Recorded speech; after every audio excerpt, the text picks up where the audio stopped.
Hello friends, Mamun's কিচেনে তোমাদের সকলকে স্বাগত। আজ আমি হাজির হয়েছি দারুণ স্বাদের একটি নিরামিষ রেসিপি নিয়ে। আমার আজকের রেসিপি দই ভেন্ডি বা দই ঢ্যাঁড়স। ভাত, রুটি বা পরোটা সব কিছুর সাথেই কিন্তু এই দই ভেন্ডিটা অসাধারণ লাগে। তোমরা যারা এখনও একদিনও খাওনি অবশ্যই একবার এরকমভাবে ট্রাই করে দেখতে পারো, খুব ভালো লাগবে। তাহলে চলো বেশি দেরি না করে আজকে রেসিপিতে যাওয়া যাক। আশা করছি তোমাদের অনেক ভালো লাগবে, আর ভালো লাগলে একটা লাইক কমেন্ট শেয়ার করার অনুরোধ রইল। তাহলে চলো এবার রান্নায় যাওয়া যাক। তো প্রথমেই দেখো, আমি এখানে কিছুটা পরিমাণে ভেন্ডি নিয়ে নিয়েছি। যেগুলো একটু বড় সেগুলোকে দুভাগ করে নিয়েছি, আর যেগুলো মানে একটু মিডিয়াম সাইজে সেগুলোকে আমি শুধু একটুখানি ডগাটা আর গোড়াটা একটু কেটে নিয়েছি। তারপরে ভালো করে ধুয়ে নিয়ে রেখেছি এখানে। তো ভেন্ডি তো আমাদের লাগছেই, আর এখানে লাগছে টক দই। এখানে আমি টক দই নিয়েছি পরিমাণ মতো। আর এবার ওর মধ্যে আমি কিছু মশলা দিয়ে দেবো। প্রথমে দিয়ে দিলাম 1 চামচ মতো জিরে গুঁড়ো, তারপর দিয়ে দিলাম 1 চামচ মতো ধনে গুঁড়ো, দিয়ে দিচ্ছি 1/2 চামচ মতো লঙ্কার গুঁড়ো। এটা কিন্তু কালারের লঙ্কার গুঁড়ো নয়, এটা ঝালের জন্য লঙ্কার গুঁড়োটা দিয়েছি। আর দিয়ে দিলাম 1/2 চামচ মতো গরম মশলা গুঁড়ো, দিয়ে দিচ্ছি পরিমাণ মতো লবণ। আর দেখতেই পাচ্ছ এখানে চিনিটা আমি ঠিক কতটা নিয়েছি, মানে 1 চামচের 4 ভাগের 1 ভাগ নিয়েছি। এবার সমস্ত মশলাগুলোকে টক দইয়ের সাথে কিন্তু খুব ভালো করে মিশিয়ে নিতে হবে। আর এই মেশানোর কাজটা একটু ভালো করেই করতে হবে, যেন কোনো মশলার দলা দইয়ের মধ্যে না থাকে। তো দেখো ভালো করে আমি এরকমভাবে ফেটিয়ে নিচ্ছি। আর এই রান্নাটাতে কিন্তু অবশ্যই চিনিটা ব্যবহার করতে হবে। চিনিটা দেওয়ার কারণ, যেহেতু আমাদের টক দই ব্যবহার হচ্ছে রান্নার মধ্যে, তো টক হয়ে যাবে রান্নাটা, তো সেই কারণে একটু চিনি দিলে টেস্টটা একটু ব্যালেন্স হয়ে যাবে। তো দেখো আমাদের মিশ্রণটা রেডি। এবার চলে যাচ্ছি মূল রান্নাতে।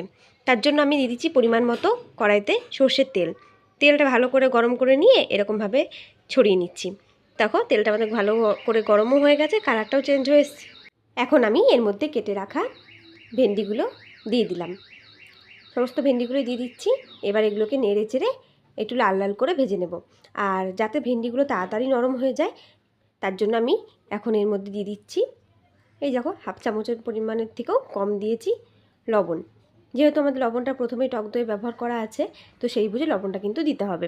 তো এবার দেখো লবণটাকে দিয়ে খুব ভালো করে এই ভেন্ডিগুলোর সাথে মিশিয়ে নিয়ে একটু ভেন্ডিগুলোকে লাল লাল করে ভেজে নেব।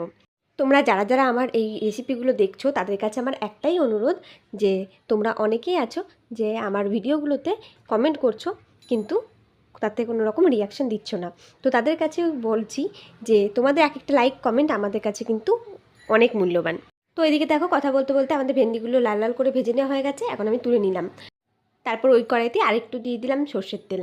তো তেলটা ভালো করে গরম হওয়ার পরে এর মধ্যে আমি দিয়ে দিচ্ছি একটা শুকনো লঙ্কা, আর দিয়েছি কয়েক দানা জিরে, গোটা জিরে।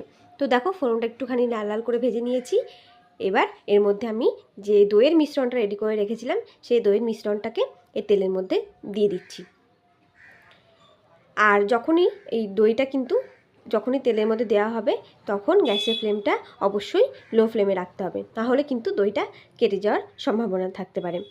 তো দেখো ভালো করে আমি এই তেলের সাথে দইটাকে মিশিয়ে নিচ্ছি। এখন এই দইটাকে একটুখানি কষিয়ে নিতে হবে। তার মাঝে আমি দিয়ে দিলাম সামান্য একটু হলুদ। তবে হলুদটা তোমরা চাইলে কিন্তু স্কিপ করে যেতেই পারো, কোনো ব্যাপার না। তো দেখো ভালো করে দিয়ে এটাকে আমি কিছুক্ষণ কষিয়ে নিয়েছি দইটাকে। এইবার এর মধ্যে আমি যখন এরকম ফুটে আসবে, তখন এর মধ্যে আমি আগে থেকে ভেজে রাখা ভেন্ডিগুলোকে দিয়ে দিচ্ছি। এখন এই ভেন্ডিগুলোকে খুব ভালোভাবে এই টক দইয়ের সাথে মিশিয়ে নিতে হবে। আর একটু সাবধানেই করতে হবে, ভেন্ডিগুলো কিন্তু ভেঙে গেলে হবে না, একটু গোটা গোটাই রাখতে হবে। এই যে দেখো আমি খুব সাবধানে ভেন্ডিগুলোকে এই ঝোলটার মধ্যে খুব ভালো করে মিশিয়ে নিয়েছি। এখন এটাকে কিছুক্ষণ ফুটতে দেবো। খুব বেশিক্ষণ কিন্তু আমি ফুটতে দেবো না, বেশি নরম হয়ে গেলে এটা খেতে ভালো লাগবে না, গলে যেতে পারে ভেন্ডিগুলো। তাই সেরকমভাবে একটু শুকনো শুকনো গ্রেভি এটা রান্না করব। আর নিরামিষ দিনে এই রান্নাটা কিন্তু ভীষণ চটজলদি, খুব ঝটপট রান্না হয়ে যায়, আর খেতেও এর স্বাদ হয় কিন্তু অসাধারণ। তো দেখো কিছুক্ষণ ফুটিয়ে নিয়েই আমি নামিয়ে নিলাম। আমাদের দই ভেন্ডি কিন্তু একদম রেডি হয়ে গেছে।